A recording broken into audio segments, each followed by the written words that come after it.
अध्यक्ष महोदय, दुसऱ्या दिवशी वर्तमानपत्र वाचली, अर्थसंकल्प मांडल्यावर दोनच प्रमुख बातम्या, एक म्हणजे कर्जमाफी शेतकऱ्याला आणि दुसरे पायाभूत सुविधा म्हणजे इन्फ्रास्ट्रक्चर आणि कर्जमाफी, हे दोनच मुद्दे वर्तमानपत्रांनी त्याची नोंद घेतली अध्यक्ष महोदय.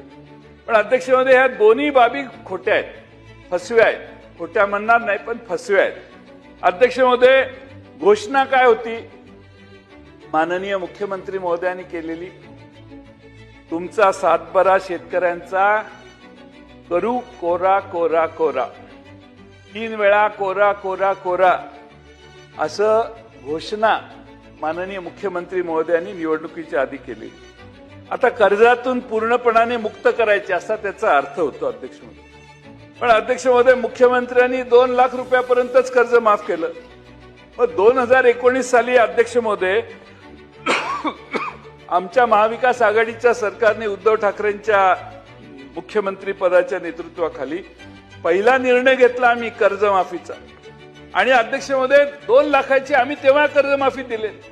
पण 7 वर्षांनी पुन्हा आपण तिथेच आहोत. राज्यावरचा 4 लाख कोटीचा कर्जाचा बोजा 11 लाख कोटीवर गेला. पण अध्यक्ष महोदय, कर्जमाफीमध्ये काही वाढ झाली नाही. अध्यक्ष महोदय, सगळ्यांना महागाई आहे, तर आमच्या महाराष्ट्रातल्या शेतकऱ्यांना महागाई नाही का? आणि म्हणून अध्यक्ष महोदय, मला वाटत होतं, आशा होती की गेला बाजार 5 लाख रुपयापर्यंत तरी कर्जमाफी सरकार करेल.